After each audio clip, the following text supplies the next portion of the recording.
అందరికీ నమస్కారం. వేణుస్వామి గారి పుణ్యమా అని చెప్పి ఇప్పుడు అందరూ జ్యోతిష్యం గురించి మాట్లాడుకుంటున్నారు. కొంతమంది ఆయన సపోర్ట్ చేస్తున్నారు, కొంతమంది ఆయన సపోర్ట్ చేయట్లేదు. సో మొత్తానికి ఆయన ఒక బోల్డ్ ప్రెడిక్షన్స్ తో మళ్ళీ మన ముందుకు వచ్చారు. సోషల్ మీడియా అంతా దద్దరిల్లిపోతుందని చెప్పారు.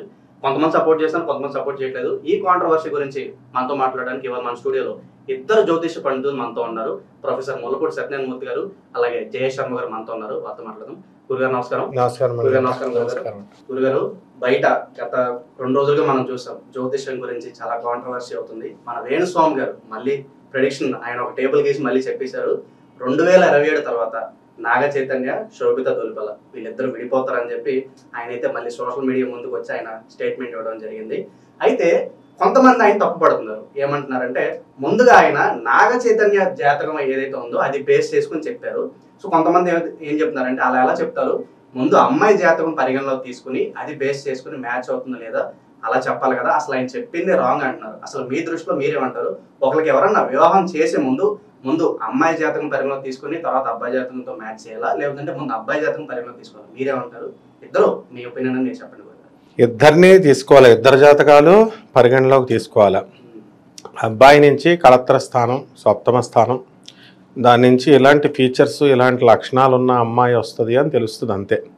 ఇలాంటి స్వభావము. అసలు ఈ అబ్బాయికి మ్యారేజ్ ఉంటుందా, పీకుతుందా? ఎందుకంటే సప్తమాధిపతి నీచపట్టిన, సప్తమ క్షేత్రంలో రాహు ఉంటే గొడవలు అవుతాయని, సప్తమ క్షేత్రంలో పాపగ్రహాలుండి ఆ పాపగ్రహాలతో ఆ కళత్రాధిపతి వీక్ అయ్యి, కళత్రాధిపతి శుక్రుడు మగాడికి, ఆడవాళ్ళకి గురుడు. అలా ఏ మగవాడి జాతకం చూసినప్పుడు ఆ శుక్రుడి పరిస్థితి ఏంటి, ఆయన ఎక్కడ ప్లేస్ అయ్యాడు, అసలు ఈ సప్తమ స్థానాన్ని ఎక్కడ ప్లేస్ అయ్యాడు, వాటికి శత్రుక్షేత్రాలు ఏమైనా, శత్రుక్షేత్రం లాంటి గ్రహాలు ఏమైనా చూస్తున్నాయా, ఇలాంటివి బోల్డ్ అన్ని కోణాలు చూడాలి. 1-2 కోణాలు కాదు. అంత వేణుస్వామి అనుకున్నంత ఈజీ కాదు, ఈ పండితులు అనుకున్నంత ఈజీ కాదు. చాలా అంశాలు చెక్ చేయాలంటారు. చాలా చేయాలా. And at the same time ఈ శోభితాది కూడా, ఆడపిల్లది కూడా చూడాల్సి చెప్పాలా. చెప్పిన తర్వాత ఆమె కూడా సేమ్ రూల్స్, కాకపోతే కళత్రాధిపతి గురుడు చూడాలి. ఆయన వీడియో వెంటనే పంపించిన తర్వాత మా యాంకర్కి అప్పుడే చెప్పాను నేను, యాజ్ పర్ స్కూల్ రికార్డ్స్ ఆమెది వృషభ రాశి, ఐ హ్యావ్ ద రికార్డ్స్ అంటే ఆయన నో అని పెట్టాడు మెసేజ్ ఆమెకి. పెడితే అప్పుడు ఏమైంది, ఈ వికీపీడియా అన్నాడు. వికీపీడియా అయితే ఏంటి, అబద్ధం చెప్పదుగా, ఆమె ఉన్న డేట్ ఆఫ్ బర్త్ చెప్పుద్ది. వేణుస్వామి గారు ఈ కోణంలో తప్పు చేశారు. మామూలుగా ఆయన జ్యోతిషం, ఇప్పుడు ఏ పండితుడు ఏం తక్కువేం కాదు, ఎవరికి వాళ్ళు జ్యోతిష పండితుడు అంటే దే షుడ్ బి రెస్పెక్టెడ్. జ్యోతిష శాస్త్రం అంటే ఇట్ షుడ్ బి రెస్పెక్టెడ్. శాస్త్రం అంటే ఏంటి, శాసించేది. దాన్ని పట్టుకొని వేణుస్వామి పుణ్యమా అని ఎథిస్టులు తయారయ్యారనమాట. ఇప్పుడు హేతువాదులకి మంచి ఛాన్స్ దొరికిందనమాట. కాబట్టి వాళ్ళు ఏం చేస్తున్నారు, హేతువాదులు అసలు జ్యోతిష్యం వేదాల్లో లేదు, వీళ్ళకి తెలుసా, వేద ఆంగాల్లో ఉందని ఇంకొక జ్యోతిష్కుని పెట్టుకుంటున్నారు. అతనికేమో సైన్స్ బ్యాక్గ్రౌండ్ లేదు. అతనికి నేను వేదాలు చదివేశానని ఒక ఆయన అంటాడు, వేద అంగాల్లో ఉందని ఈయన అంటాడు. ఇది నా 20 సంవత్సరాల నుంచి వస్తున్నాం. ఈ నమ్మకంలో చమకంలో ఏం చెప్పాడు, మసురాశ్చమే, గోధుమాశ్చమే, ఇవన్నీ శివుడికి అభిషేకాలు ఏంటివన్నీ, all the minerals, all the propensities, all the stars, 1 పదాలు నేర్చారనమాట. మా గురువులు కూడా ఉన్నారు కొంతమంది ప్రముఖ ప్రవచనకారులు. ఆయన ఏదో మామూలుగా మంచి ఉద్దేశంతో వెంకటేశ్వర సుప్రభాతం గురించి చెప్పాడు. ఈ నవగ్రహాలు ఇలా చేతులు కట్టుకుంటే వాటికి ఎందుకు డబ్బులు పోగొట్టుకుంటారు, నష్టపోతారు. కాబట్టి ఇవన్నీ వెంకటేశ్వర స్వామి దగ్గర చేతులు కట్టుకుంటాయంటే ఇప్పుడు చేసే యాంకరింగ్ చేసేవాళ్ళు వాళ్ళంతా కూడా అసలు నవగ్రహాలకి అస్తిత్వమే లేనట్టు, వీళ్ళలో రాహు కేతుగురు ఛాయాగ్రహాలని పండితులు చెప్తున్నారని చెప్పేసి వీళ్ళు చెప్తూ, అందువలన ఈ వేణుస్వామి పుణ్యమని మొత్తం శాస్త్రం అంతా భ్రష్టత్వం అయిపోయింది. ప్రతి వాడు కూడా విమర్శించే స్థాయికి ఎదిగిపోయాడు. అసలు వేదాల మీదే వచ్చేసింది. వేదాలు అయితే ఋషుల సౌండ్లు ఎలా వినబడ్డాయి, ఇది కూడా అయితే వేదాలే తప్పైతే. ఒక మహానుభావుడు వేదాలు ఉన్నాయా అని అడిగితే వేదాలు లేవని నేను ఎక్కడ చెప్పాను అన్నాడు ఆయన.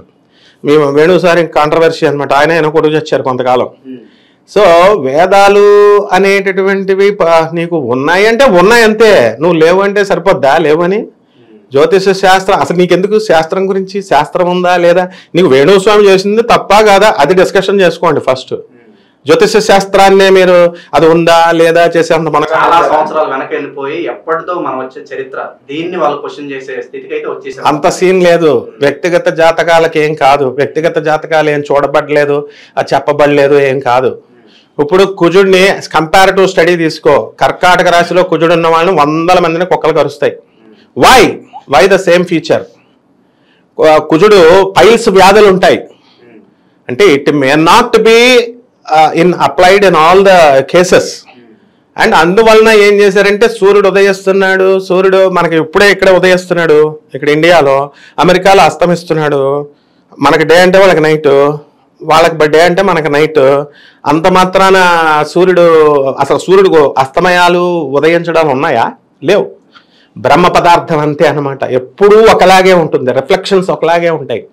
కానీ అప్పుడేమవుతుంది, ఈ రిఫ్లెక్షన్స్ వల్ల అలా అనిపిస్తుంది. బ్రహ్మ పదార్థం తత్వం అది అస్తమించినట్టు ఇవేమో అప్లై కావు ఈ గ్రహాలకు కూడా అంతే. కాబట్టి అదంతా ఒక నాన్సెన్స్ వాదన అనమాట.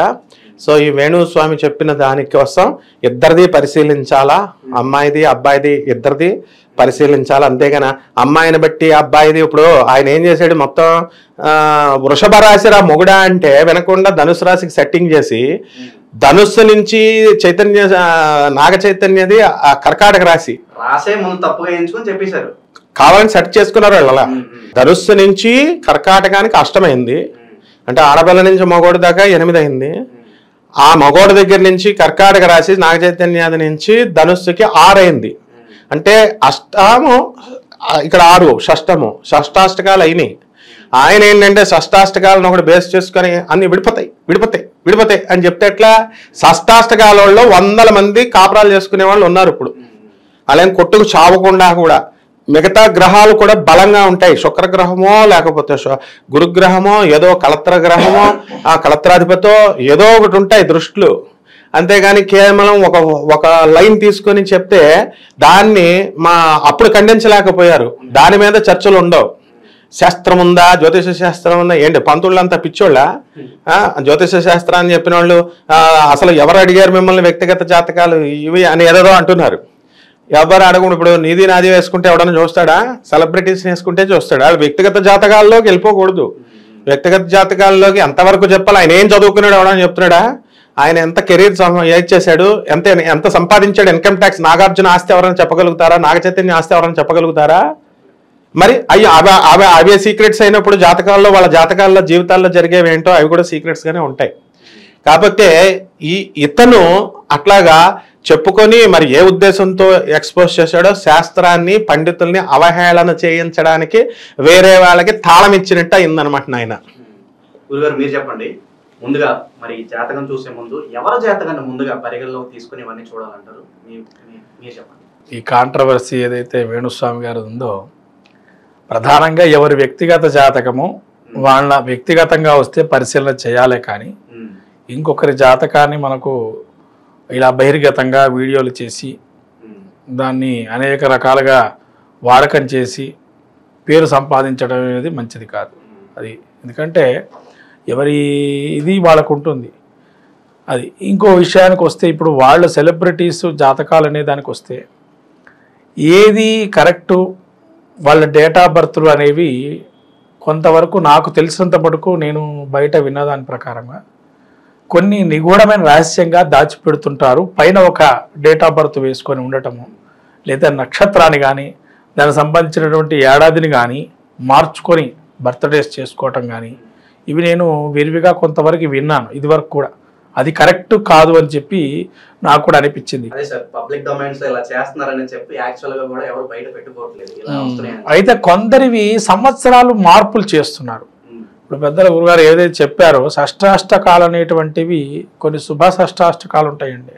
అయితే షష్టాష్టక అసలు వివాహ పొంతనని మనం చూసినప్పుడు ముఖ్యంగా స్త్రీ నుంచి మొదలు పెట్టమన్నారు.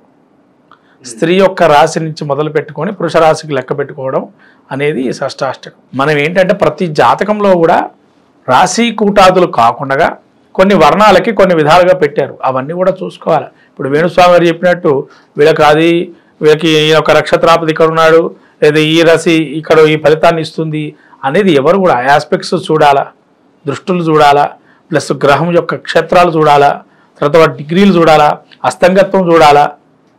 మళ్ళీ వాటిని ఈ మధ్యకాలంలో అనేక రకాల ఆస్ట్రాలజీ బేసిక్ ప్రిన్సిపల్స్ వచ్చినాయి మనకి. కేపీ అని, సరేరా అని, మీనా అని, నాడి అని, ఇంకా చాలా రకరకాలైనటువంటి ఆస్ట్రాలజికల్ క్యాలిక్యులేషన్స్ మనం చూస్తున్నాం. కాబట్టి అవన్నీ బేస్ చేసుకోవాలి ఒక వ్యక్తిగత జాతకం తీసుకున్నప్పుడు. మనకు శాస్త్రంలో కూడా అనేక విధానాలు రాశారు. కాబట్టి జ్యోతిష్య శాస్త్రం యొక్క వాల్యూస్ అనేవి పోవడం అనేది జరుగుతుంది.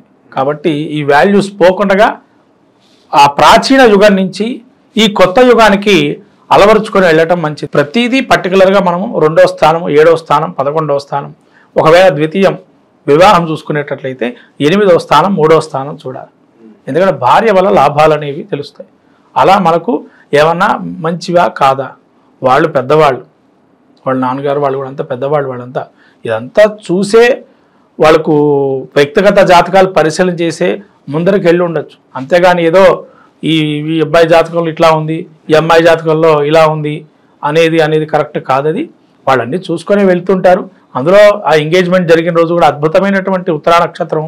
ఆ రోజు నక్షత్రం ఉత్తరత్రయం అని అంటాం. శుభ నక్షత్రాలు, అది కూడా ఉత్తరాల, అశ్విని ఇట్లాంటి ప్రముఖమైన నక్షత్రాలు, ఇవి చాలా గట్టిదైన నక్షత్రాలు. కాబట్టి ముహూర్తంలో కూడా ఆ దోషాలు పోవచ్చు, వాళ్ళ సంతానం సాఫల్యం కావచ్చు అక్కడ. కాబట్టి అక్కడ మనం దాదాపు 2 లక్షల దోషాల వరకు, ఏకవింశతి మహాదోషాలు ఉన్నాయి మనకు తెలిసి తెలవక. ముహూర్తం ఒకటి పెట్టాలంటే అనేక దోషాలు ఉండుంటాయి. అవన్నీ పోగొట్టుకోలేం. కానీ కొద్దిలో ఈ దోషాలు ఉన్నాయి కాబట్టి ఈ 2 లక్షల వరకు నిమిత్తమైనటువంటి దోషాలు పోవడానికి ఈ శాస్త్రం అందించింది మనకి. ఈ రవికి, శుక్రుడికి, బుధుడికి ప్రత్యేకమైన దోష పరిహారాలు ఇచ్చింది. కాబట్టి ఇవి కూడా పరిగణనలో తీసుకోవాలి. అంతేగాని ఏదో మనం వాళ్ళ జాతకాలు చెప్పంగానే మనకేదో వచ్చేస్తుంది, ఇక మనమే వీరులము సూరులము అనుకునే పరిస్థితి ఉండకూడదు. అందులో శాస్త్రం యొక్క అవహేళనగా భావన చేస్తూ ప్రతి ఛానల్లో కూడా వాళ్ళు జ్యోతిష శాస్త్రాన్ని ఒక సూచితమైనటువంటి శాస్త్రం అని పరిగణించలేదు. ఎందుకంటే మీకు ఒక పూర్వం కూడా ఇంకా చూడండి, మనకు ఇదివరకు కూడా ఒక ఛానల్లో, ప్రముఖ ఛానల్ అది, దానిలో అందరినీ కూర్చోబెట్టారు ఏదో విపత్కర పరిస్థితుల గురించి చెప్పారు. మరి ఒక్క డిస్కషన్ సరిగ్గా జరగలే అక్కడ. ఎందుకంటే వాళ్ళు మాట్లాడించగానే వెంటనే ఇంకోళ్ళు మాట్లాడటం అనేది సరైన పద్ధతి కాదు. ప్రతి ఒక్కరికి 1 నిమిషం కేటాయించి వాళ్ళ యొక్క అభిప్రాయం తెలుసుకుంటే అప్పుడు దాని యొక్క క్రోడీకరించి సారాంశాన్ని చివరగా చెప్పాలి. అంతే తప్ప వాళ్ళతో సగం మాట్లాడించి వీడితో సగం మాట్లాడించి. రెండోది ఏంటంటే అసలు ఈ విపత్కర పరిస్థితులు ఏవైతే ఉన్నాయో, ఇప్పుడు మీరు సైంటిఫిక్గా రాడార్ వ్యవస్థ అని, సునామీలు కనిపెట్టడానికి ఇంకో మిషన్ అని, ఇంకా ఉన్నాయండి. ఇప్పుడు కాలంలో అగ్ని ప్రమాదాలు జరగడానికి ఏవో రకరకాల పరికరాలు పెట్టారు. మరి ఆ కాలంలో ఎటువంటి పరికరం లేదే. పాత కాలంలో ఉన్నటువంటి గుణగణాలు ఏవైతే ఉన్నాయో ఇప్పుడు మన కృత్రిమంగా అన్ని ఔషధాలన్నీ కెమికల్స్ మయమైపోయినాయి. ప్రతిదీ కెమికల్ లేకుండా ఏది రావటం లేదు. ఆయుర్దాయం అందుకనే తగ్గుతుంది. అందుకని మందబుద్ధులు అవుతున్నారు. మందబుద్ధి అయిపోయి ఏది జ్ఞాన పరిజ్ఞానం లేకపోవటం వల్ల ఫండమెంటల్గా రెమెడీ అంటే ఒక రెడీమేడ్ ఆన్సర్ దొరకడానికి ప్రయత్నం చేస్తూ ప్రతిదీ రెడీమేడ్గా దొరికిపోవాలి. దానికి అలవాటు పడిపోయి కష్టం అనేది లేకుండా తరిగిపోయింది. అలా శాస్త్రంలో కూడా ఒక అవగాహన లేకుండా ఇది సూచిత శాస్త్రం అని అనేకం ఉన్నాయి. అన్ని సూచితాలే, ఏవి జరుగుతాయని బల్లబుద్దగా మీరు రాసినవి ఏమైనా చూపించిన గ్రంథాలు. ఇప్పుడు సైన్స్లో కూడా కొన్ని మీకు జరిగినట్టుగా సైన్స్లో చాలా విధాలుగా మరి పోయేవాడు కూడా బతికిన క్షణాలు ఉన్నాయి. మరి వాటిని ఎందుకు పైకి తీసుకురాలేదు? కాబట్టి శాస్త్ర అవగాహన ఉండి శాస్త్రం మీద జ్ఞానాభివృద్ధి తెచ్చుకున్నట్లయితే వ్యక్తిగతంగా వాళ్ళ ఇంటికి వెళ్ళి చెప్పు, నాయన మీకు ఇది బాగాలేదు, ఇలా చేసుకుంటే మీకు అపాయింట్మెంట్ నేనే ఇస్తున్నాను, అలా చెప్పుకోండి. అంతవరకు. ఎందుకంటున్నా అంటే పబ్లిక్ డొమైన్ లో చెప్పడం అనేది ఏమాత్రం కరెక్ట్ మంచిది కాదు. ఎందుకంటే నీకు వాళ్ళ మీద మంచి అభిప్రాయం ఉంది, అయ్యో వాళ్ళకి మంచి చెయ్యాలనుకుంటున్నారు అనుకోండి, సపోజ్ వాళ్ళ ఇంటికి వెళ్ళి చెప్పండి, ఏమంటే ఇది మంచిది కాదు, వేరే సంబంధం వెతుక్కోండి, ఇలా డొమైన్లలో చెప్పి వాళ్ళకి అది ఏదో మనస్తాపం చెంది ఇదంతా మళ్ళీ లోకభూయిష్టమయ్యి చివరికి శాస్త్రం మీద అవగాహన లేకుండా తయారయ్యే పరిస్థితికి వచ్చింది. కాబట్టి ఇటువంటివి చర్యలు ప్రతి ఒక్కరు కూడా దీన్ని ఇంకా ఇక్కడతో దీన్ని సమస్యగా చేసేసి ఎవరి వ్యక్తిగత జాతకాలు వాళ్ళు పరిశీలన చేసుకోవడానికి వాళ్ళు టైం కేటాయిస్తే చెప్పండి, అంతవరకే. కానీ ఇలా బహిర్గతం అనేది మంచిది కాదు. ఇంకా ఎటువంటివి కూడా ఇటువంటి జరగకుండా చూసుకోవడం అనేది మంచిది. గురుగారు మీరు చెప్పండి, ఒకప్పుడు జాతకం అంటే వ్యక్తిగతంగా ఉన్నది, ఇప్పటికీ ఉంది. పర్సనల్ డేట్ ఆఫ్ బర్త్ చూసి గ్రహాలను చూసి చెప్తారు. కానీ ఇప్పుడు ఇలా పబ్లిక్ డొమైన్ లో చెప్పడం జరుగుతుంది. ఒక జ్యోతిష్ పండితులుగా మీరు ఎలా ఫీల్ అవుతున్నారు? ఒక యంగ్స్టర్ గా నేనైతే, ఎవరన్నా నేననే కాదు, జ్యోతిష్యం నమ్మే వాళ్ళు వాళ్ళ మీద కూడా ఒక నెగిటివ్ ఇంపాక్ట్ లాగా పడుతుంది కదా. మరి దీని మీద ఒక జ్యోతిష పండితులాగా మీరు ఎలా ఫీల్ అవుతున్నారు దీని మీద? జ్యోతిష శాస్త్రానికి కొన్ని నిబంధనలు ఉన్నాయి. ముందు ఇప్పుడు స్కూల్కి వెళ్ళే కుర్రాడికి మనం ఏం చెప్తాం, యూనిఫామ్ వేసుకురావాలా, ఎక్కువ నీ ఇష్టం వచ్చినట్టు కటింగ్లు వేసుకొస్తే కాదు, డెప్ప కటింగ్ వేసుకురావాలా, టై పెట్టుకోవాలా, బ్లాక్ షూ వేసుకోవాలా, సాక్స్ వేసుకోవాలా, బెల్ట్ పెట్టుకోవాలా, ఇవి ఫార్మాలిటీస్ అంటారు. ఒక లాయర్ని నల్ల కోట్ వేసుకుంటేనే కాలేజీకి రానిస్తాం, కోర్టుకు రానిస్తాం. ఒక డాక్టర్ని తెల్ల కోట్ వేసుకుంటేనే డాక్టర్ అంటాం, రానిస్తాం. Basic rule. ఆపరేషన్ చేసినప్పుడు ఇదంతా పెట్టుకుంటేనే, మాస్కులు ఇవి ఆప్రాన్ లేకపోతేనే ఇంజనీరింగ్ స్టూడెంట్ బయటికి గంటేస్తాం. అలాంటిది జ్యోతిష శాస్త్రం రూల్స్ లేకుండా వీళ్ళు ఇష్టం వచ్చినట్టు చేస్తే ఊరుకుంటారా? జ్యోతిష శాస్త్రం ఏం చెప్తుంది? స్త్రీ యొక్క మానాన్ని గురించి చెప్పొద్దంది, మనిషి యొక్క ఆయుర్దాయాన్ని గురించి చెప్పండి. ఇలా అనేకమైన ఫ్యాక్టర్స్ ఉన్నాయి. అవి చెప్పేటప్పుడు చాలా స్మూత్గా చెప్పాలి. గురుగారు చెప్పింది కరెక్ట్ పాయింట్, నోట్ చేసుకోవాలి. ప్రతి శాస్త్రజ్ఞుడు చెప్పాల్సింది ఏంటంటే ఆయుర్దాయం గురించి స్త్రీ యొక్క వివరణ ఇచ్చేటప్పుడు చాలా జాగ్రత్తగా చెప్పాలి. ఎందుకంటే ఇది ఇప్పటి కాలంలో ఈ వివరణ అనేది కొంతమందికి అది వ్యక్తిగతంగా అయితే వాళ్ళకి చెప్పడం పర్వాలేదు, కానీ బహిర్గతం అనేది చెప్పకూడదు అనేది ఎవరైతే నేర్చుకుంటారో, ఇప్పుడు గురుగారు అన్నట్టు స్కూల్కి వెళ్ళైతే రూల్స్ రెగ్యులేషన్స్తో వెళ్తామో, దీనికి కూడా అసలు వారే వచ్చి అడిగితే చెప్పమన్నారు. వాళ్ళకి కూడా వాళ్ళ ఫ్యామిలీస్ ఉంటాయి, ఇవన్నీ వింటే వాళ్ళు ఎంత బాధపడతారు, అటు సైడ్ నుంచి కూడా ఆలోచించాలి మనం. కాబట్టి ఈ బేసిక్ రూల్స్ లేకుండా నీ ఇష్టం వచ్చినట్టు పిల్లలు పుట్టరు, నీ ఇష్టం వచ్చినట్టు ఇంతకాలానికి టపాలు ఢమాలు ఇలా ఇవన్నీ చేయకూడదు. అలా చెప్పినప్పుడు ఏమవుతుందంటే వెటకారంగా తయారవుతుంది. శాస్త్రం మాస్టర్ ఫ్రెండ్లీ టీచింగ్ ఏంటి? ఇప్పుడు పోలీస్ ఫ్రెండ్లీ పోలీసింగ్ అన్నారు అంటే దొంగడితో ఫ్రెండ్షిప్ చేయమని కాదు. లా అండ్ ఆర్డర్ ఇంప్లిమెంట్ చేసేటప్పుడు ముందు కౌన్సిలింగ్లు ఇస్తాం, అంతవరకే. అలాగే ఫ్రెండ్లీ టీచింగ్ అంటే ముందు స్టూడెంట్ని కంట్రోల్ చేస్తాం, అంతేగాని టీచరు స్టూడెంట్స్కి వెళ్ళి సిగరెట్ కాల్చమని కాదు. అలాగే కస్టమర్ వచ్చినప్పుడు ఫ్రెండ్లీ జ్యోతిష్యం ఉండదు. జ్యోతిష పండితులు చాలా స్ట్రిక్ట్గా ఉంటారు, మరి చాలా నిష్ఠా గరిష్ఠులు అనమాట. ఎవరో ఒకళ్ళిద్దరు వాళ్ళు మేము మందు తాగుతాం, మేము మటన్లు తింటామంటే ఇదేమో. వీళ్ళు 0.1% ఒకళ్ళు కూడా కాదు, 0.0001% అంటే నెగ్లిజిబుల్ వాళ్ళు అలా ఉంటారు. మిగతా వాళ్ళంతా కూడా పాపం ఒంటిపూట భోజనం చేస్తూ అవసరమైతే కొన్ని రోజు చేయలేకపోయినా కొన్ని రోజులు చేస్తూ త్రికాలం సంధ్యావందనాలు చేసుకుంటూ ఆ తర్వాత చక్కగా ఏదో ఒక ఉపాసన తమ ముందు గురువులు ఉండాలి, గురువులు ఇచ్చిన దాంతో వెళ్తారు. ఇప్పుడు వేణుస్వామి లాంటి వాళ్ళకి గురువులు లేరు కాబట్టి కొంతమంది ఎవరైతే తెగించి చెప్పేస్తున్నారో వాళ్ళకి గురువులు లేరు. సెల్ఫ్ మేడ్ ఆస్ట్రాలజర్కి వాల్యూ లేదు, పుస్తకాలు చూసి చెప్తే వాల్యూ లేదు. గురువు ఉండాలా. ఇలాంటి విపత్కర పరిస్థితుల్లో గురువు వచ్చి కంట్రోల్ అవ్వు అంటే గురువు ఆజ్ఞ అని చెప్పి కంట్రోల్ అవుతారు. వీళ్ళు గురువులే లేరు, ఇంకేం కంట్రోల్ అవుతారు? ఎవరు కంట్రోల్ చేస్తారు వీళ్ళని? కాబట్టి మొట్టమొదట ఒక జ్యోతిష పండితుడి దగ్గరికి వెళ్ళినప్పుడు నీ గురువు ఎవర్రా అని అడగాల. ఇప్పుడు నారాయణ తెలిసిపోద్ది. You tell the people whom you meet, who are your friends, I will tell you about you. You tell the books you read, I will tell about you అని సామెత ఉంది. నీ పుట్టుపూర్వోత్తరాలు కులగోత్తరాలు అంటే నువ్వు ఈ కులం ఆ కులం కాదు. నీ తండ్రి ఎవరు, నీ తల్లి ఎవరు, నీ తాత ఎవరు అని అడుగుతాం. ఎందుకు? నీ గురువు ఎవరు అని అడుగుతాం. ముఖ్యంగా బ్రహ్మశాస్త్రాల్లో ఈ యొక్క బ్రహ్మజ్ఞానానికి సంబంధించినటువంటి ఆధ్యాత్మిక శాస్త్రాలలో గురువుది విశేషమైన రూపం, విశేషమైన పాత్ర. నీ గురువు ఎవడంటే గురువుని బట్టి చెప్పేచ్చు వీడు ఎలాంటి వాడు అన్నది. గురువే లేని వాళ్ళు రెచ్చిపోతున్నారు, కంట్రోల్ చేసేవాళ్ళు ఎవరు లేరు. కాబట్టి గురువు అనేవాడు ఉండాలి మెయిన్గా. నెక్స్ట్ ఆ గురువు ఉన్నప్పుడు ఎప్పుడైతే ఈ యొక్క శాస్త్రం తన గురువు యొక్క పవర్ని దారబోస్తాడు శిష్యుడికి. రామకృష్ణ పరమహంస ఆయన జన్మంతా తపోసాధన చేశాడు మహాకాళికి. తోతాపురి ఆయన గురువు, ఆయన తోతాపురి శక్తినిస్తే రామకృష్ణ పరమహంసకు వచ్చింది. ఎనర్జీ రూపాంతరాలు చెందుతాయి. గురువు యొక్క ఎనర్జీ ఈ శిష్యుడికి వచ్చేస్తుంది ఆటోమేటిక్గా. ట్రాన్స్ఫర్ ఆఫ్ హీట్ ట్రాన్స్ఫర్ చదివితే కదా, ఇంజనీరింగ్లు చదివితే కదా వీళ్ళు.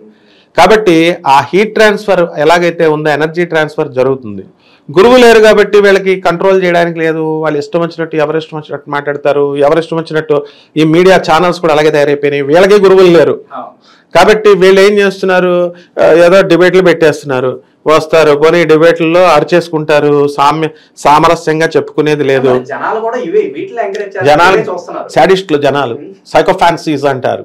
అంటే ఇప్పుడు నువ్వు మంచి చెప్పినా సరే జనాలు ఏం చేస్తున్నారు, సగం మందే నీకు సపోర్ట్ చేస్తారు నువ్వు మంచి చెప్తున్నా సరే, మిగతా 50% వాళ్ళు కామెంట్లు పెడతారు. కాబట్టి జనం సైకాలజీ ఎలా ఉంటుందంటే, వీడు మంచివాడు అని చెప్తే చూడరు, వీడు మర్డర్ చేశాడు, వీడు ఏదో చేశాడు, దొంగతనం చేశాడంటే అబ్బా ఇంట్రెస్టింగ్గా చూస్తారనమాట.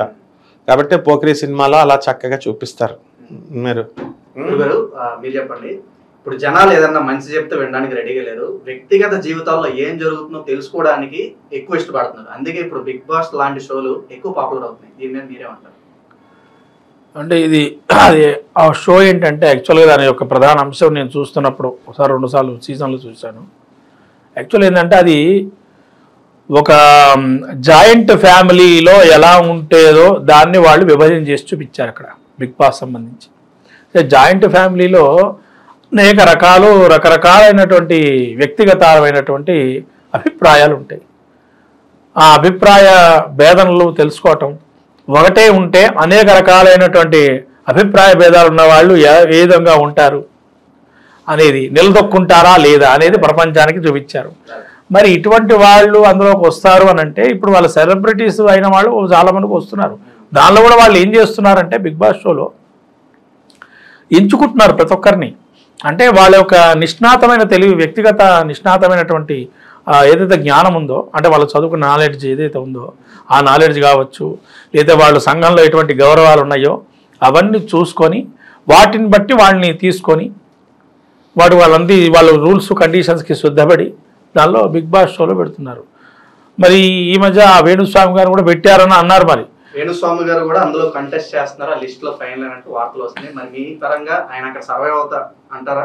ఒకవేళ వెళ్తే కనుక ఇవి ఇంకోటి విషయం ఏంటంటే, ఇది సర్వైవ్ అవుతారు అసలు ఫస్ట్ అసలు ఆయన ప్రవేశం ఉంటుందా లేదా అని కూడా మనం చెప్పలేము. ఎందుకంటే ఈ కాంట్రవర్సీ జరిగిన విషయాన్ని చూసినట్టయితే పరిణామాలు, మరి ఆయన వస్తాడా, మరి దానిలోకి వెళ్తాడా, మరి దానిలో నుంచి ఏమన్నా ఈయన ఎలా బయటపడతాడనేది మనకేమి విషయం దాని గురించి తెలియదు. కాబట్టి మరి వీళ్ళు ఈ నాగార్జున దానికి మెయిన్ హోస్ట్గా పనిచేస్తున్నారు. నాగార్జున గారు ఆయన బ్రాడ్ మైండెడ్ మ్యాన్.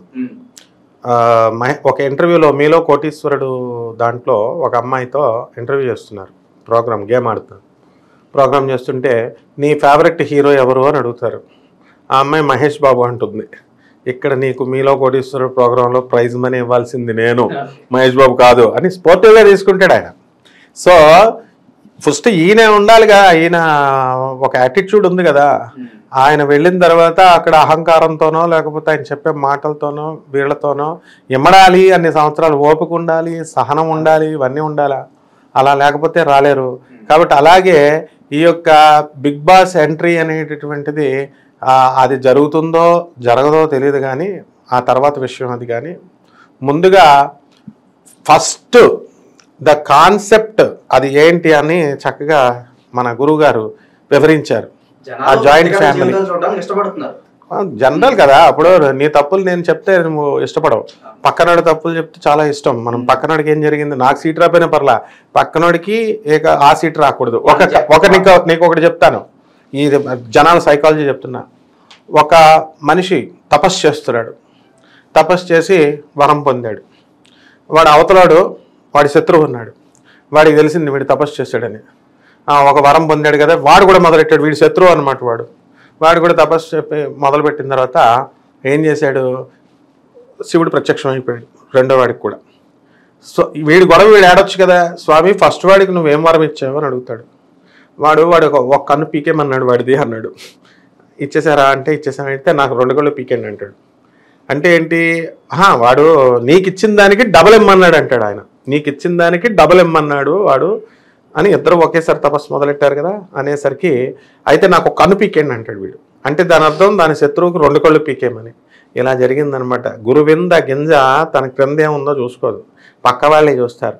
ఈ సమాజానికి రిఫర్మేషన్ అవసరం, రిఫార్మ్ చేయాలా, రెనోవేట్ చేయాలి సమాజాన్ని మనం.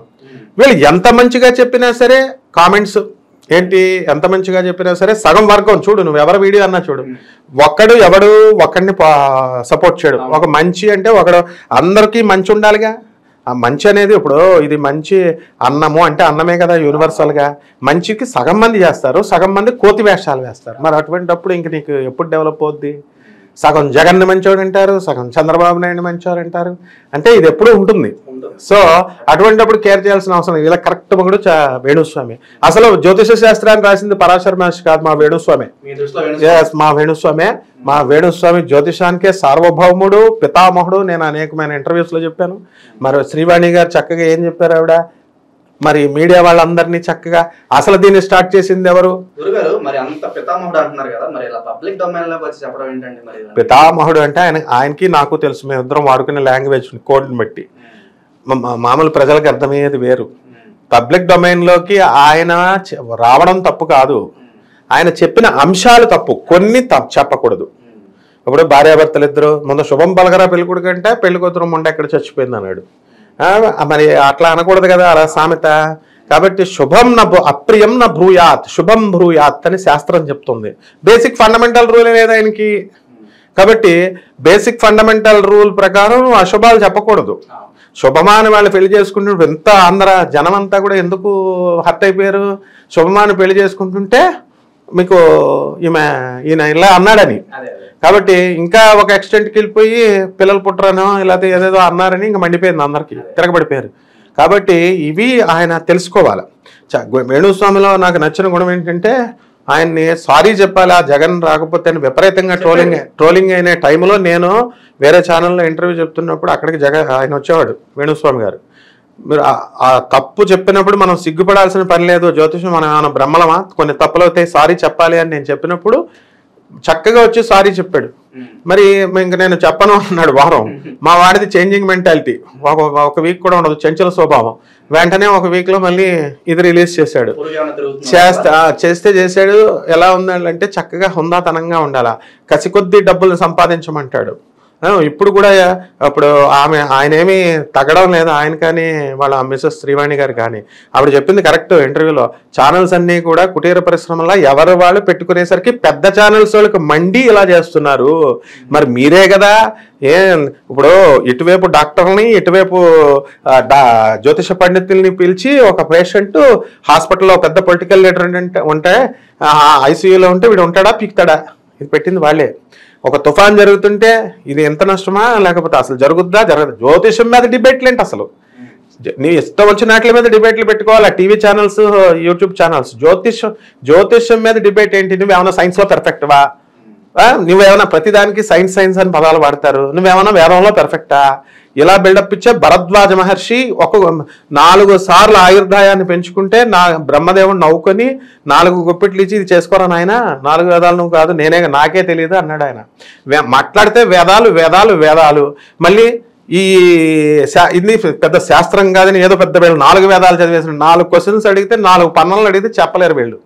కాబట్టి ఇటువంటి డిస్కషన్స్ అన్నీ కూడా మరి అప్పుడు గోగినేని బాబు గారు వచ్చారు, వీళ్ళందరూ వేణుస్వామి గారు వీళ్ళందరూ వచ్చారు. యూజ్లెస్ డిస్కషన్స్ అవన్నీ. పోనీ ఏమైనా సమాజాన్ని మర్నాడు ఏమన్నా మారాయా?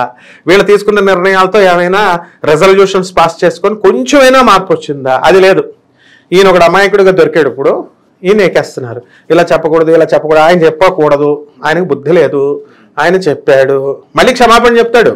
ఇప్పుడు 8వ తారీఖున మా వాడు చెప్తాడు, 8వ తారీఖున క్షమాపణ విమెన్స్ కమిషన్ ముందు. అండ్ ఆ కమిషన్ హ్యాస్ నో రైట్. వీళ్ళందరూ ఏదో అరెస్ట్ అని వీడియోలు కూడా వచ్చేసినాయి. కమిషన్ ఎప్పుడు కూడా. గురుగారు మీరు చెప్పండి, అతనైతే ఈ విడిపోతారు ఇలా చెప్పుకొచ్చారు. కొంతమంది ఏమంటున్నారంటే విడిపోతారని చెప్పారు, బానే ఉంది, అదే చేత్తో ఎంత జంటకైనా విడిపోతున్నారంటే ఏదో ఒక పరిహారం చేసుకుంటే వాళ్ళ బంధం బలపడడానికి చాలా ఛాన్స్లు ఉంటాయి. మన అదే చేత్తో ఆయన విడిపోతారు బానే ఉంది, విడిపోకుండా ఉండడానికి ఏం పరిహారాలు చేసుకుంటే చెప్తే బాగుండేది కదా అని అంటున్నారు. మరి మీరేమంటారు దీని గురించి? ఏమండి, విడిపోవటం అనే దానికి వస్తే ఇక్కడ ఒకప్పుడున్న సంఘంలో ఉన్నటువంటి సామాజిక అసమానతల గురించి చెప్పుకోవాలి ఫస్ట్ మనం. విడిపోవటం అనే దాని గురించి చూస్తే అంటే ఎప్పుడు సామాజిక స్పృహ ఉన్నవాడైతే సామాజిక అసమానతలు ఏవైతే ఉన్నాయో అవి సమాన దృష్టితో చూసేవాడికి ఎటువంటి విడిపోవడం అనేది జరగదు. ఎప్పుడైతే సామాజిక స్పృహ కోల్పోయి నేను ధర మీరు పేద అనే స్వభావానికి వస్తుందో అప్పుడు విడిపోవడానికి అవకాశం ఉంటుంది. ఈయన చెప్పిన దాంట్లో ఫస్ట్ వీళ్ళకి సామాజిక స్పృహ అంటే ఇక్కడ నేను ఇంకో పదం వాడదలుచుకోలేదు, మళ్ళీ అది కాంట్రవర్సీ అవుతుందని చెప్పి. ఇక సామాజిక స్పృహ అంటే గ్రహాల యొక్క వర్ణాలు కొన్ని ఉన్నాయి. మరి ఆయన వర్ణనలు చూసారా లేదా నాకు తెలియదు.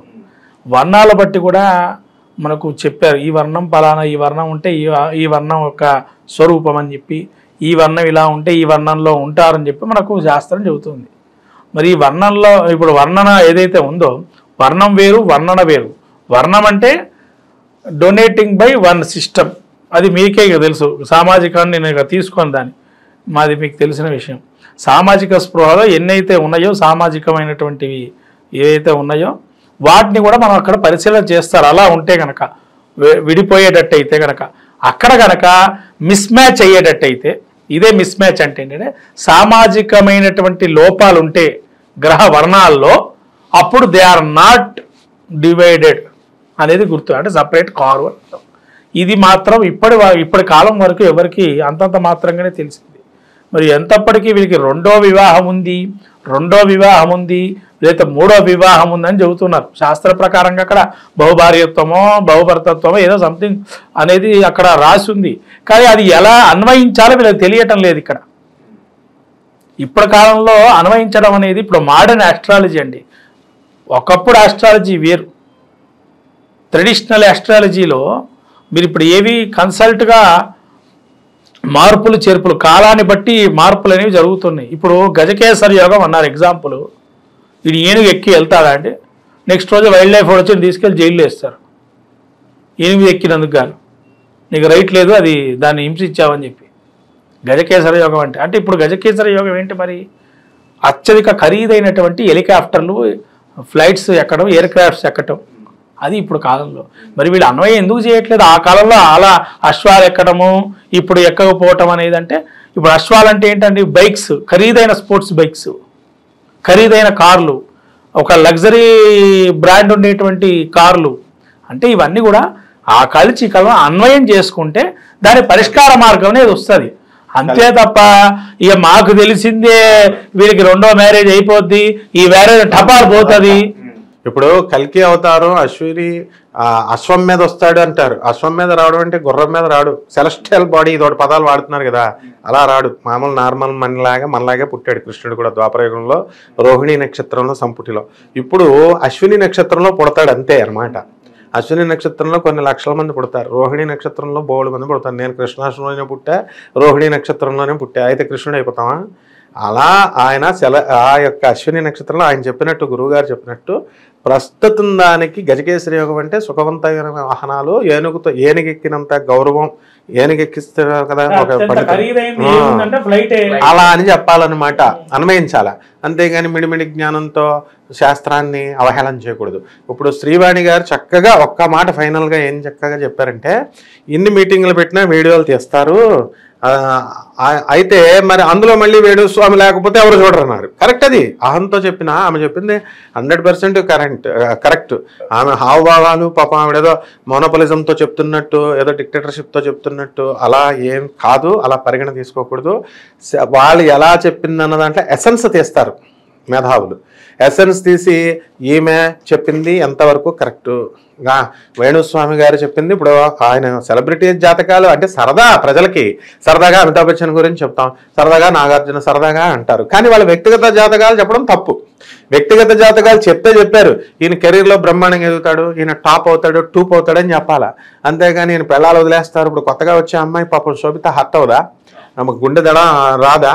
అఫ్ కోర్స్ ఇలాంటి సెలబ్రిటీస్ ఏముండవు. సెలబ్రిటీస్ అని పదాలు పెట్టి వీళ్ళని మనుషులను డివైడ్ చేస్తున్నారు. సెలబ్రిటీలు ఏంటా? సెలబ్రిటీలు ఇక్కడ ఇంకో విషయం ఏంటంటే, గురుగారు చెప్పినట్టు వాళ్ళిద్దరు మనసును నచ్చుకొని ఒకళ్ళ అభిప్రాయాలు ఇచ్చిపుచ్చుకున్నట్లయితే ఇవన్నీ ఎక్కడికి వస్తాయండి అసలు.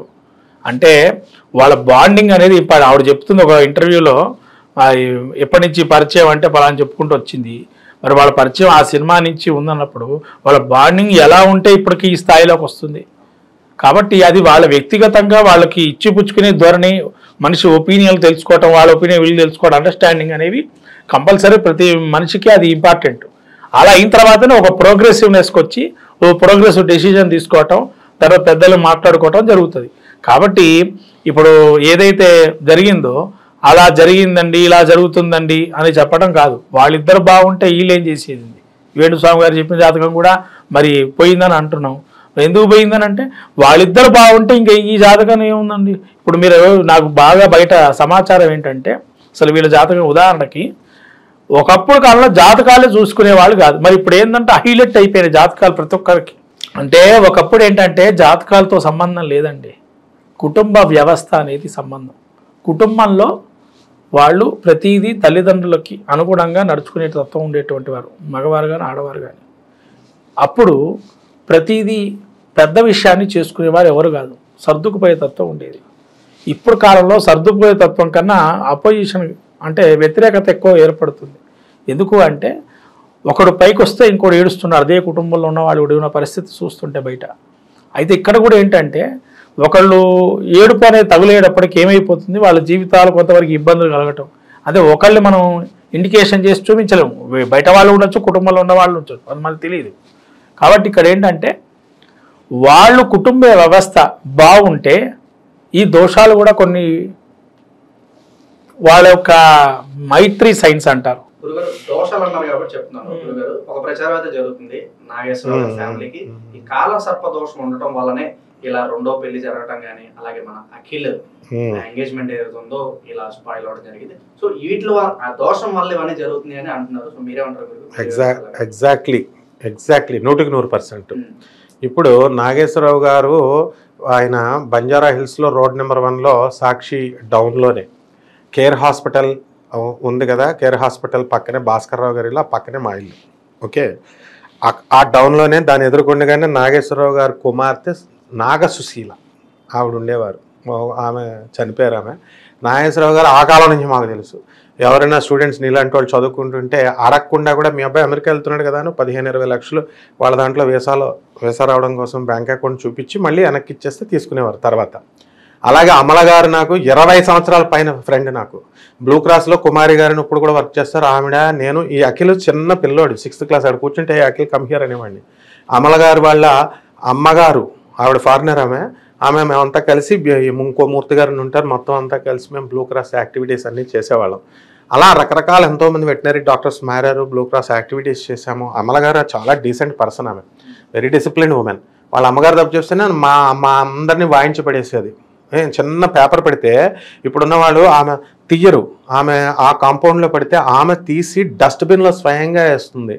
చూసి ఇది నేర్చుకోండి అని మమ్మల్ని చూసి ఒక చిరునవ్వు నవ్వేది. పాపం పల్లెత్తు మాట అంది ఆమె. అలాగే అఖిల్ కూడా ఆ కాలంలోనే అఖిల్ కమ్హియర్, అసలు వీడికి గర్వం ఉంటుందా ఉండదా, వీడికి ఇంత డబ్బు ఉంది కదా అని మనం పిలిస్తే వచ్చేవాడు. అఖిల్ కూడా చాలా యోగ్యుడు. అండ్ వీళ్ళతో పోల్చుకుంటే నాగ చైతన్య ఇంకా డిసిప్లిన్ పర్సన్. ఎందుకంటే ఎక్కడ చూడు కాంట్రవర్సీలు లేవు. ఆయన ఎక్కడ ఉపన్యాసాల్లో అతిగా మాట్లాడటం కానీ, ఏ హీరోకి అన్న ట్రోలింగ్స్ ఉన్నాయేమో కానీ ఈయనకి అసలు ఎక్కడా లేవు. ఆయన పని ఏదో పాప ఆయన చేసుకుంటాడు, వెళ్ళిపోతాడు. అటువంటి అమాయకుడిని పట్టుకొని ఈయన ఒక తెలివైన అమాయకుడు వేణుస్వామి ఏదో కక్ష కట్టినట్టు ఇంకా ఆయనకి పెళ్ళం అవదు, పెళ్ళం ఊడిపోద్ది, పెళ్ళం వెళ్ళిపోద్ది, పెళ్ళి కాదు, వాట్ ఈస్ దిస్, సంతానం రాదు. ఇవన్నీ పెద్ద కుటుంబాలు అవన్నీ పట్టించుకో. ఇప్పుడు చాలామంది ఈ సామాజిక కర్తలు నాగార్జున గారు స్పందించవచ్చు కదా, అమల గారు కేసు పెట్టచ్చు కదా, శోభిత కేసు పెట్టచ్చు కదా అంటారు. పెట్టరు. ఎందువల్లంటే శోభిత అదొకటి, అసలు వాళ్ళకి అలా చేయరు. వాళ్ళు పెద్ద కుటుంబాలు ఏవైనా సరే చూడు, అందుకనే వీళ్ళంతా ఇలా చెప్తూ ఉంటారు. ఇప్పుడు Shobhita, her mother is a teacher, government teacher. Her father is a నేవీలో, ఆర్మీ బ్యాక్గ్రౌండ్ నుంచి వచ్చిన పర్సన్. వాళ్ళు చిన్న కుటుంబం, వాళ్ళు ఏదో పనులు చేసుకుంటారు. పాపం ఈమె నల్లగా ఉందని ఆమె ఎంత ఓపెన్ మైండ్ అంటే సమంతలాగే ఓపెన్ మైండ్ ఈమె కూడా. నేను నల్లగా ఉన్నాను, బ్లాకీగా ఉన్నాను కాబట్టి అనేకమైనటువంటి సమస్యలు ఎదుర్కొని నేను జీవితంలో చాలా డిసప్పాయింట్మెంట్స్తో నేను ఈ సెలక్షన్లో కూడా, ఇక్కడ మిస్ యూనివర్స్ సెలక్షన్లో కూడా రన్నర్గా నేను వచ్చాను. This has become a hurdle అని చెప్పి సరదాగా ట్విట్టర్లో చేస్తారు. వీళ్ళంతా ఏంటంటే సరదాగా సెలబ్రిటీస్ అనక్కర్లేదు, ఎవరు కాదు, కామన్ మ్యాన్ కూడా సెలబ్రిటీనే. సెలబ్రిటీ అన్నది పక్కన పడేసేయండి, చదువుకున్న వాళ్ళు మేనర్స్ ఉన్నటువంటి వాళ్ళు. డబ్బు ఉంది అండ్ డబ్బు పేదవాడిలోనూ అంబానీలోనూ ఇద్దరిని సమానత్వం చూసిన వాడే మానవుడు. అంతేగాని ఎవ్వడు కూడా ఈ మానవత్వ విలువలు తెలియకుండా ఈ శాస్త్రం లేదు ఎలా అంటే కుదరదు. వాళ్ళు ఏం చేస్తారంటే ఇటువంటి వాళ్ళు ఇలాంటి విషయాలు పట్టించుకోరు. స్పోర్టివ్గా సరదాగా వాళ్ళు వీడియోలు పెడుతూ ఉంటారు, పోస్టింగ్స్ పెడుతూ ఉంటారు. అయితే ఈ కాలసర్ప దోషం అనేది కాలసర్ప దోషం మర్చిపోయాను, పక్కాగా ఉంది. అందువల్లనే నాగేశ్వరరావు గారు ప్రతి కుటుంబంలో ఇప్పుడు పెద్ద వాళ్ళ పండితులను అడిగారు, ఎవరు చెప్పారు నాగేశ్వరరావు గారు ఎథిస్ట్ అని. ఇప్పుడు అన్నపూర్ణ స్టూడియోలో ఆంజనేయం బొమ్మ ఉంటుంది. వర్క్ ఈజ్ వర్షిప్ అంటాడు ఆయన. దేవుడు అనేవాడు పనే దేవుడు, స్టూడెంట్కి ఏంటి చదువే దేవుడు. ఆ వివేకానంద పాలసీలో వెళ్తాడు. ఆయన కూడా భక్తుడే.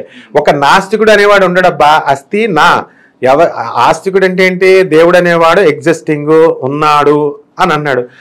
ఎవడైతే లేడో నా అస్థి అనేవాడు నాస్తికుడు, ఆ దేవుడు లేడంటాడు. అంటే ఇద్దరు కలిసి ఒప్పుకునే దేవుడే. కాబట్టి నాగేశ్వరరావు గారు ఏం చేశారంటే ఈ కాలసర్ప దోషాలు, సర్పదోషాలు, కుజ దోషాలు ఇవి ఉన్నాయని చెప్పి వాళ్ళు నాగసుశీల, నాగార్జున, నాగ చైతన్య ప్రతి పేరులో కూడా నాగా నాగా నాగా నాగా అని పెట్టుకుంటూ వచ్చారు. ఈ విధంగా కొన్ని తరాలు పెట్టినప్పుడు 4-5 తరాలు పనిచేస్తుంది. అందువలన చక్కగా మెగా హీరోస్గా ఎదుగుతారు. ఆ తర్వాత అలా స్లోగా దాని యొక్క ప్రభావం పోతుంది. వాళ్ళు సుబ్రహ్మణ్యేశ్వర స్వామికే చేసుకుంటారో, లేకపోతే అనంతాది నవకులం నాగదేవతలకే చేసుకుంటారో, లేకపోతే వర్క్ ఇస్ వర్షిప్ అనే పాలసీతో వాళ్ళు ఆ భగవంతుని ఆరోపణలో చేస్తారో, ఎలాగైనా ఆ దోషం నల్లిఫై అయిపోద్ది ఎప్పుడైనా సరే. ఆ విశ్వాసాన్ని బట్టి ఉంటుంది. కాబట్టి ఖచ్చితంగా అదే దోషము. ఆ దోషం వల్లనే ఆయన నాగేశ్వరరావు గారు ఆల్రెడీ మహామేధావి, అందుకని అప్పుడే వేసేసాడు ఆయన పేర్లు పెట్టేసి. ఇప్పుడు కొత్తగా వెళ్ళే డిస్కషన్ చేయక్కర్లేదు దానివల్ల ఇది అయింది, దీనివల్ల అదే అయిందని. నాగేశ్వరరావు ఏఎన్ఆర్ ఇస్ ఏఎన్ఆర్, నాగార్జున మహామేధావి. అర్థమైందా నాయన? ఇవన్నీ వాళ్ళకి తెలిసినవే.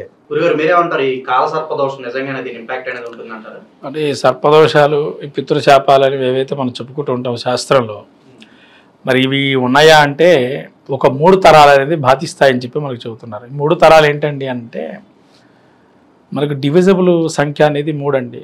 ప్రతిలో కూడా 3 త్రిమూర్తులు, 3 త్రిశక్తులు, 3 ఆ 3 మహాయుగాలు కూడా మనకు 3. అంటే ఈ 3 సంఖ్యతో ముడిపడి ఉంది. కాబట్టి మనకు శాస్త్రం కూడా అదే చెప్పింది. 3 తరాలకి ఎఫెక్టివ్. అంటే పూర్వతరం వాళ్ళకి తెలుసో తెలియక అప్పటి కాలంలో ఊళ్ళల్లో, మన గ్రామాలలో తిరిగినట్లయితే ఊళ్ళల్లో సర్పాలు విరివిగా తిరిగేది. పొలాల్లోనో ఇళ్లల్లోనో అప్పుడన్నీ పెంకుటిళ్ళు, చిన్న చిన్న ఇళ్ళు ఉండేవి. తెలుసో తెలియక వాటిని ఏదైనా ఇబ్బంది పెట్టుంచు. అలా ఆ దోషం అనేది ఏదైతే ఉందో ఆ దోషం అనేది ఆపాదించి ఈ 3 తరాల వరకు ఇంపాక్ట్ అయి ఉంటుంది. అందుకనే మీరు నాగేశ్వరరావు పేరు చూసుకోండి. అక్కడి నుంచే నాగేశ్వరరావు అని వాళ్ళ నాన్నగారు కావచ్చు, వాళ్ళ తాత ఎవరైతే ఉన్నారో ఆ టైంలో మరి ఆయన పేరు నుంచే ప్రారంభం చేశారు. ఇంకో విషయం ఏంటంటే ఆ జిల్లా ఏదైతే ఉందో వారి జిల్లా కృష్ణా జిల్లా, ఈ కృష్ణా జిల్లాలో విరివిగా సుబ్రహ్మణ్య స్వామి క్షేత్రాలు బాగున్నాయండి. ఎందుకంటే మీరు గ్రంథాలు, ప్రాచీన గ్రంథాలు తీస్తే కృష్ణా జిల్లా, గుంటూరు జిల్లా చివరంకలో ఉన్నటువంటివి ఈ సర్పదోష క్షేత్రాలు విపరీతంగా ఉన్నాయి. ముఖ్యంగా మీకు మోపిదేవి కానీ, పెద్ద కళ్ళేపల్లి కానీ, మచిలీపట్నంలో ఉన్నటువంటి నాగేశ్వర దేవాలయం కానీ, అంటే ఇవన్నీ కూడా సర్పదోష కేంద్రాలుగా, అంటే స్వయంగా సుబ్రహ్మణ్య స్వామి వీటికి పాలితంగా పూర్వం ఈ యొక్క క్షేత్రాలు ఉన్నాయని చెప్పి. కాబట్టి మరి ఆ కాలంలో వాళ్ళు ప్రత్యేకంగా దేవుళ్ళ పేర్లు పెట్టుకోవచ్చు.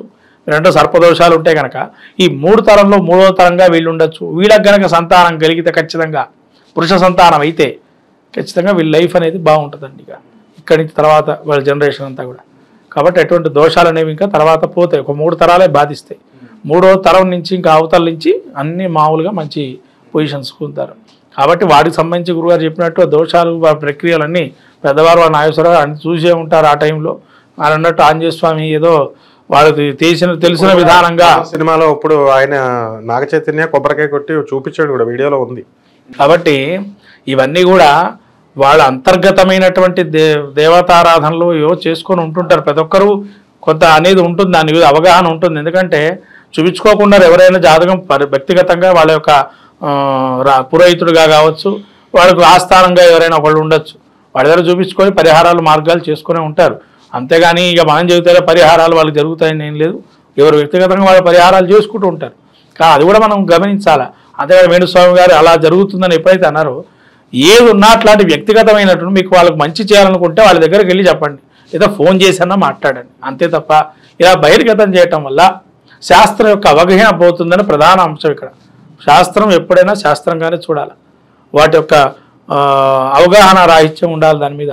అంతేగాని ప్రతి ఒక్కరికి దీని మీద మిస్లీడ్ అయ్యే పరిస్థితిలో ఉండకూడదని నా యొక్క అభిప్రాయం. గురుగారు మీరు చెప్పండి, మన ఏదైతే కొన్ని ఉమెన్స్ గ్రూప్స్ ఉన్నాయో మన వేణుస్వామి గారి మీద వాళ్ళు అయితే కంప్లైంట్ ఫైల్ చేయడం జరిగింది. మరి ఒక 2-3 రోజుల్లో ఆయన జైలుకి వెళ్తారు అని అంటున్నారు. మరి మీరేమంటారు, వెళ్ళే అవకాశం ఉందంటారా? వెళ్తారు ఆయన. ఎందుకంటే commissions has no right to take judiciary. ఇప్పుడు జుడిషియరీగా వాళ్ళకి అరెస్ట్ చేయడానికి వాళ్ళకి అధికారాలు లేవు. ఈ పాయింట్ తెలియక వీళ్ళంతా అరెస్ట్ చేసేసారు, వీడియోలు పెట్టేశారు. కొన్ని కమిషన్స్ ఉంటాయి, women commission, staff selection commission, ఇవన్నీ they are all commissions enacted by 1921 under parliamentary act ప్రకారం ఉంటాయి. They can monitor and they can recommend అంతే. ఇప్పుడు హ్యూమన్ రైట్స్ కమిషన్ ఉంది. హ్యూమన్ రైట్స్ కమిషన్లో మనం పిటిషన్ ఇస్తే ఏదో అయిపోద్దని మనం అనుకుంటాం. అక్కడ ఏం కాదు. అక్కడ ఏం చేస్తారంటే వాళ్ళ పోలీస్ అథారిటీస్ని అయ్యా మీరు చేయండి అని ఎస్పీ గారికి రాస్తారు. హైకోర్టు తప్పాలని కూడా ఉంటుంది. హైకోర్టు చీఫ్ జస్టిస్కి కూడా మనం పెట్టుకుంటే ఆయన కూడా అదే చేస్తారు, మానిటర్ చేయండి ఆయన అని చెప్తారు. ఈ హ్యూమన్ రైట్స్ కమిషన్ లాంటిదే ఇప్పుడు వీళ్ళు అప్రోచ్ అయినటువంటి కమిషన్స్. ఈ కమిషన్స్ ఏం చెప్తారు, ఎక్స్ప్లెనేషన్ అడుగుతారు, show cause notice, they have the right, but ఏది ఎక్స్ప్లెనేషన్ తీసుకుంటారు and they will recommend for investigation. అయితే లాస్ట్లో అది ఇన్వెస్టిగేషన్ అది అంత స్టూడియస్ అంత సీరియస్ అయితే మామూలుగా డైరెక్ట్ వెళ్ళి పోలీస్ కేసు పెడితే పోలీసులు పిలుస్తారు, అడుగుతారు. ఇట్లాంటివన్నీ సీరియస్నెస్, ఇంటెన్సిటీ ఇవన్నీ కూడా ఆధారపడి ఉంటాయి. ఇవన్నీ వేణుస్వామి గారికి తెలుసు, శ్రీవాణి గారికి బాగా తెలుసు. కాబట్టి వాళ్ళ లాయర్లను కలుపుకోరా, వాళ్ళ ఫ్రెండ్స్ ఉండరా, జ్యుడిషియరీ ఉంటుంది కదా, వీళ్ళకే కాదు కదా.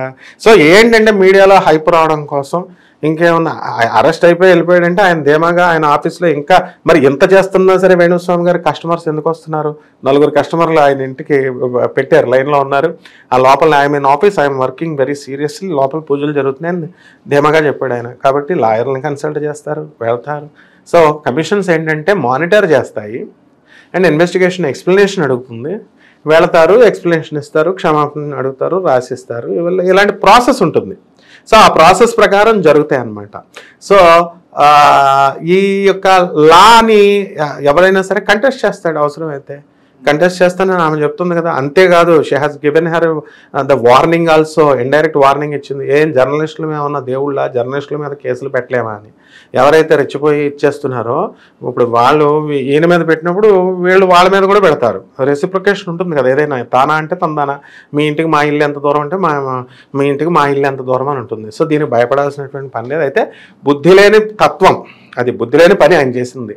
ఏది ఇలా చచ్చిపోతారు ఒకసారి ఒప్పుకుంటారు, బాగుంది అనుకుంటారు, రెండోసారి మూడోసారి పులి ఆవులాగా కథలాగా అయిపోయింది అనమాట. అందరికీ విడాకులే, అందరికి ప్రభాస్కి విడాకులు, ప్రభాస్కి పెళ్లి కాదు, నాగచైతన్యకి పెళ్లి కాదు, సమంత విడిపోద్ది, శోభిత విడిపోద్ది, ఇంకా అంతా నెగిటివ్ వెళ్తే నెగిటివ్ మ్యాన్. ఆయన ధైర్యంగా కూడా చెప్తాడు, అవును అందరూ పాజిటివ్లు చెప్తారు, నేను నెగిటివ్లే చెప్తాను, బాగు చేయాలనుకుంటున్నాను, అందుకని ఆ నెగిటివ్లు అయితే చేసుకుని మారుతారంటున్నారు.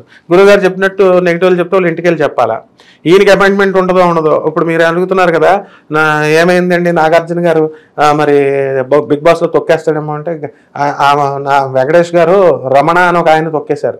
ఆయన దగ్గర ఉన్నటువంటి మేనేజర్ నాకు తెలుసు. సినిమా ఫీల్డ్లో ఈ తొక్కులాట్లు అయ్యే ఉంటాయి, అందుకని ఇండైరెక్ట్గా ప్రజలకు తెలుస్తుంది. అయితే వేణుస్వామి గారు ప్రభాస్ గారితో గొడవలైనప్పుడు నేను సీతాఫలాలు ఇచ్చానని, అంత పెద్ద ప్రభాస్ గారు నా మీద అన్నేసినప్పుడు బొట్ట సీతాఫలం పంపించాను, చాలా బాగున్నాయి అన్నాడు ప్రభాస్ ఫోన్ చేసి అని చెప్పారు. మరి అలా మెయింటైన్ చేసుకుంటారో మరి వాళ్ళ మధ్య ఉన్న అండర్స్టాండింగ్స్ ఏంటో ఇవన్నీ ఉంటాయి ఫ్యాక్టర్స్. ఊరికనే మనకేంటంటే ఊళ్ళో పెళ్ళి కుక్కలకి హడావిడి అన్నట్టు ఊరికనే అందరూ డిస్కషన్లో, ప్రజల డిస్కషన్లో, మీడియా డిస్కషన్లో, మీటింగ్లో ఇవి ఎలా ఉండాలి అంటే ఇండియన్ డెమోక్రసీ ఫార్మ్ చేసినప్పుడు, కాన్స్టిట్యూషన్ ఫార్మ్ చేసినప్పుడు డాక్టర్ అంబేద్కర్ ఎలా రాశారంటే పార్లమెంటు ఒక కన్ను అయితే దానికంటే కూడా జ్యుడిషియరీ రెండవది. అంటే పార్లమెంట్ వీళ్ళు ప్రైమ్ మినిస్టర్లు, ప్రెసిడెంట్ ఆఫ్ ఇండియాలు వీళ్ళు చేస్తే ఈ యొక్క జ్యుడిషియరీ అనేటటువంటిది హైకోర్టులు, చీఫ్ జస్టిస్లు, సుప్రీంకోర్టు జస్టిస్లు, ఇది ప్రెస్ అనేది మూడో వింగు. ఈ మూడు కలిస్తేనే ఇది. అలాగే మనకి ఎప్పుడున్నటువంటి ఆధునిక కాలంలో మనం చూసుకుంటే జ్యోతిష పండితులంతా కూడా ఒక వింగ్ అయితే ప్రెస్సులంతా కూడా, ప్రెస్సులు అంటే ఈ ఛానల్స్ ఇవన్నీ కూడా రెండో కన్ను. మూడో కన్ను ఎలా ఉండాలా, మనకి పార్లమెంట్ ఎలాగుందో ఈ ప్రజలు అనమాట, ప్రజలు ఈ ముగ్గురు కలిస్తేనే. వాళ్ళు ఏదో ప్రోగ్రామ్ పాపం యూట్యూబ్ ఛానల్స్ చేస్తే సరదాగా పండితులు వచ్చి ఎంటర్టైన్ చేస్తే ఎంటర్టైన్మెంట్ అందరూ ప్రజలు ఆనందిస్తారు.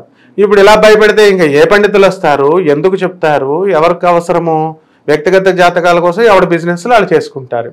జ్యోతిషం లేదన్నా సరే జనాలు వెళ్తున్నారు, జనాలకు బుద్ధి లేదని చెప్పాలా. మరి ఇప్పుడు వేణుస్వామి గారి ఇంట్లో నిన్న వీడియో రిలీజ్ చేశాడు, అక్కడ జనాలు ఉన్నారుగా, మరి దీనికోసం వీళ్ళంతా ఏదో కంగారు పడాల్సినటువంటి అవసరం లేదు. ఈ మూడు అన్ని కోరిలేట్ అవ్వాలా, కోఆర్డినేట్ అవ్వాలి, కోయిన్సైడ్ అవ్వాలి. కాబట్టి ఈ మూడు కలిసి ఒకళ్ళొకళ్ళు కించపరచుకోకూడదు.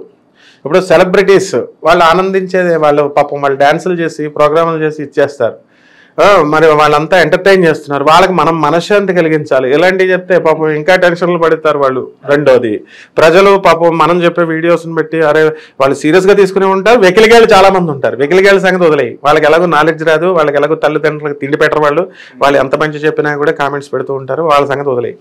మంచి వాళ్ళు ప్రజలు కూడా ఎంటర్టైన్ అవ్వాలి. సెలబ్రిటీస్ జాతకాలు, ఇప్పుడు అమితాబ్ బచ్చన్ సినిమాలు ఎందుకు చూస్తున్నారు? సినిమాల్లో ఇప్పుడు పీకే సినిమా ఉంది, ఇవన్నీ డిఫరెంట్ కాన్సెప్ట్స్ మీద చేస్తారు.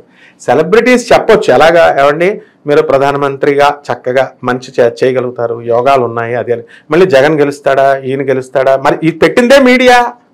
పిలుస్తారు, అడుగుతారు. మళ్ళీ జీవీఎన్ ఆచార్యులు అని ఒక ఆయన ఉన్నాడు, ఆయన్ని వెళితే ఒక టీవీ ఛానల్లో ఏమని అడిగారు, మీరు ఎవరు చెప్పమన్నారంటే ఆ జగన్ బేస్డ్గా ఆయన ప్లేట్ తిప్పేసి జగన్ చెప్పమన్న ఛానల్లో నేను చెప్పాను అంటే దాన్ని ఆ ఛానల్లో అవకాశంగా తీసుకుని ఇదిగో జగన్ పెయిడ్ ఛానల్స్ ఇవి అని ఆయన అంటే, శ్రీవాణి ఏమో ఈ చంద్రబాబు నాయుడు పెయిడ్ ఛానల్స్, అవతల ఛానల్స్ అందరికీ తెలుసు ఏంటి బురదలంతా. కాబట్టి ఎలా ఉండాలంటే ఆరోగ్యకరమైన పోటీ ఉండాలా, ఆరోగ్యకరమైన ఎంటర్టైన్మెంట్ ఉండాలా.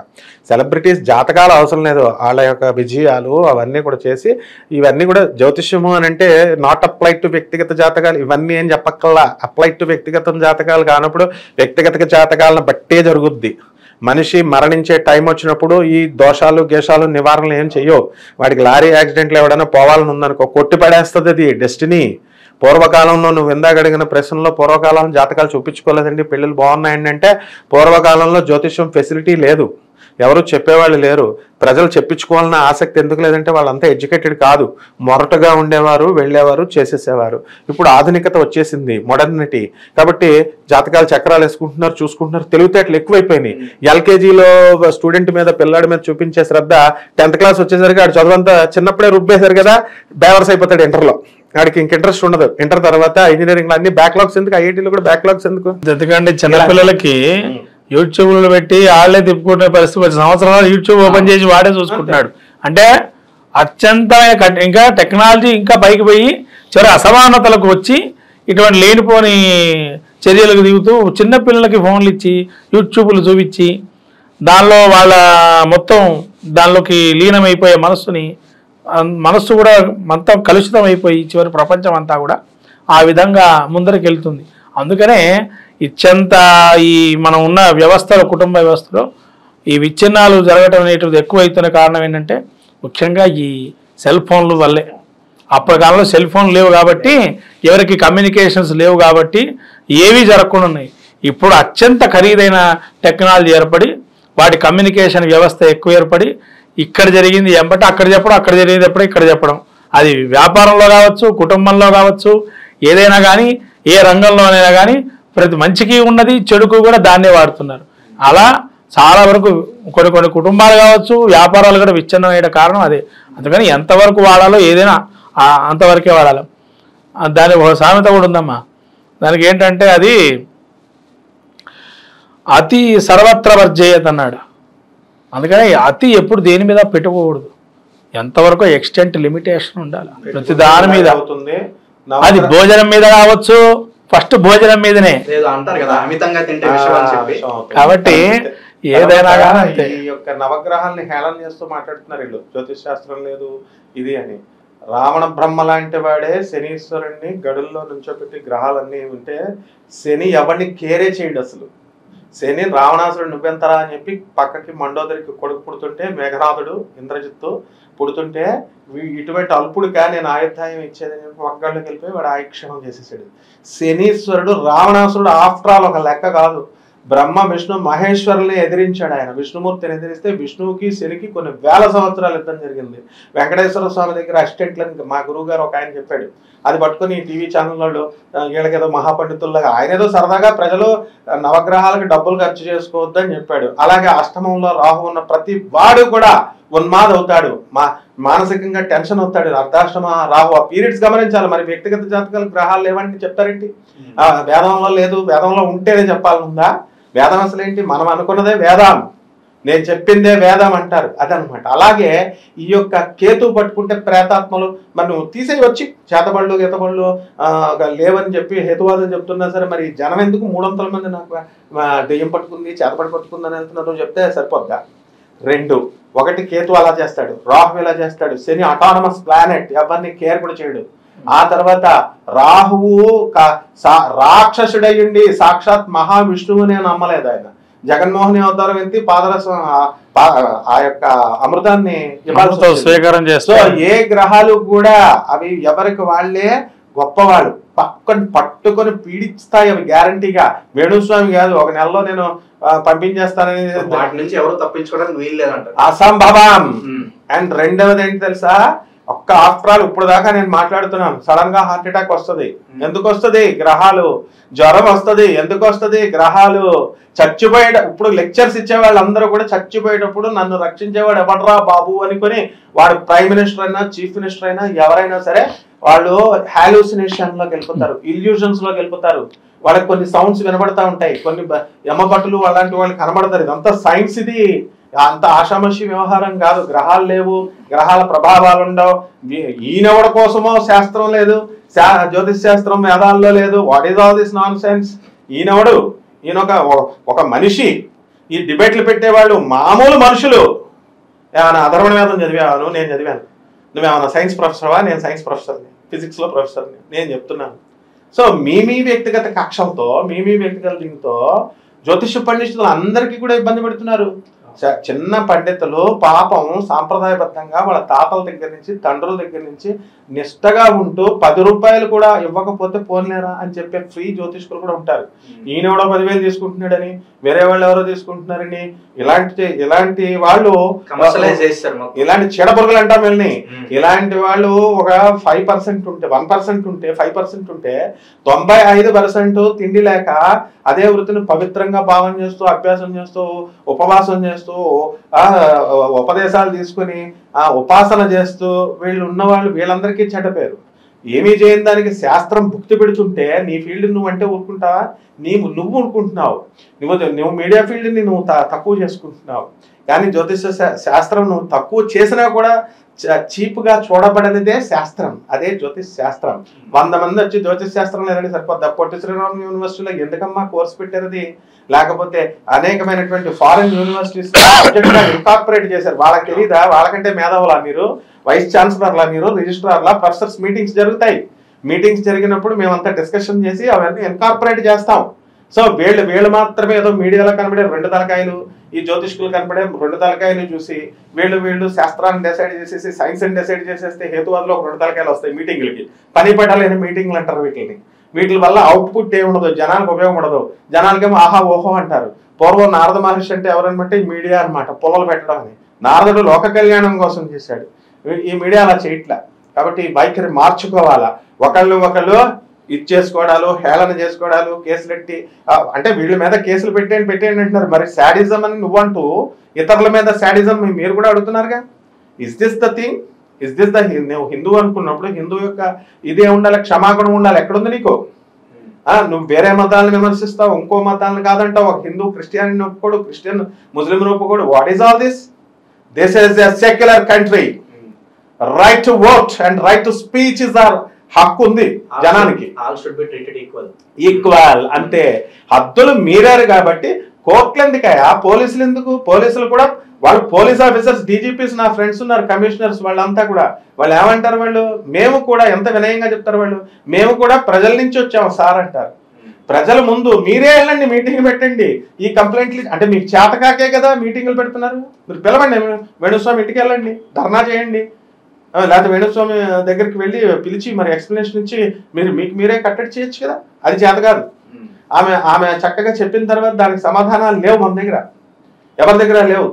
మరి మిగతా కొంతమంది జ్యోతిష్కులే వచ్చి ఎందుకు మాట్లాడుతున్నారు? మిగతా వాళ్ళు మాట్లాడడానికి ఇది లేదు, స్వార్థం. ఒక డికే రవి అనేటువంటి ఒక ఐఏఎస్ ఆఫీసర్ని ఆ ఎలిగేషన్స్ ఒక చీఫ్ మినిస్టర్ మీద, ఒక డీజీపీ మీద వచ్చినప్పుడు ఈ దేశంలో ఎంతమంది ఐపీఎస్ ఆఫీసర్లు, ఐఏఎస్ ఆఫీసర్లు ఉంటే ఆయన ఐఏఎస్ ఆఫీసర్ అయినా ఒక్క ఐఏఎస్ ఆఫీసర్ వచ్చి నోరెత్తలేదు. ఆ రోజు డ్యూటీలు అన్నీ చేశారు అందరూ కూడా. ఒక్కళ్ళు వచ్చి ఖండించలేదు. బికాస్ భయం, మా ఉద్యోగాలు పోతాయేమో అని. అంత సీన్ లేదు. అంత ఇది లేదు కాబట్టి ప్రజలకు తెలిసింది ఏంటంటే ఆహా ఓహో ఏం తెలియదు, మ్యాటర్ తెలియదు, ఊరికే లాస్ట్లో వచ్చి కామెంట్లు పెట్టడం తెలుస్తుంది అనమాట. కాబట్టి ఇది ఒక పెద్ద పాలసీ నాయన. అందువలన హీ షుడ్ బి పనిష్డ్ అందరూ అన్డౌటెడ్లీ. అది ప్రజలు చేయొచ్చు. దానికోసం డిపార్ట్మెంట్లకి టైం పని పడలేదా? డిపార్ట్మెంట్లు ఏం తీసుకోవాలి కేసులు? డిపార్ట్మెంట్లు తీసుకున్నా కూడా దానికి ఒక పరిధులు ఉంటాయి. ఆయన కూడా లాయర్ని వాళ్ళని మాట్లాడుకునే లాయర్స్ ఆర్ ఆల్వేస్ దేర్, ఎవరిని వాళ్ళు సేవ్ చేయడానికి, డిఫెండ్ చేయడానికి. ఇది ఒక పెద్ద విషయం కాదు. గురుగారు మొత్తానికి ఇలా వ్యక్తిగత చేతగాలు పబ్లిక్ డొమైన్ లో వచ్చి చెప్పడాన్ని మీరిద్దరు కూడా స్ట్రాంగ్ గా డిసగ్రీ అయితే చేస్తున్నారు కదా, మొత్తానికి తప్పని అంటారు. మొత్తానికి ఆయన ఏదో చెప్పేశారు వచ్చి పబ్లిక్ ప్లాట్ఫామ్ లో. నాగ చైతన్య గానీ శోభిత గానీ వాళ్ళిద్దరూ ఫ్యూచర్ లో బాగుండాలని మనం కోరుకుందాం. ఈ కాంట్రవర్సీ మీద మీ ఒపీనియన్ తెలియజేసినందుకు చాలా ధన్యవాదాలు. అలాగే మరో మంచి అంశంతో మళ్ళీ కలుద్దాం. ధన్యవాదాలు. ధన్యవాదాలమ్మా.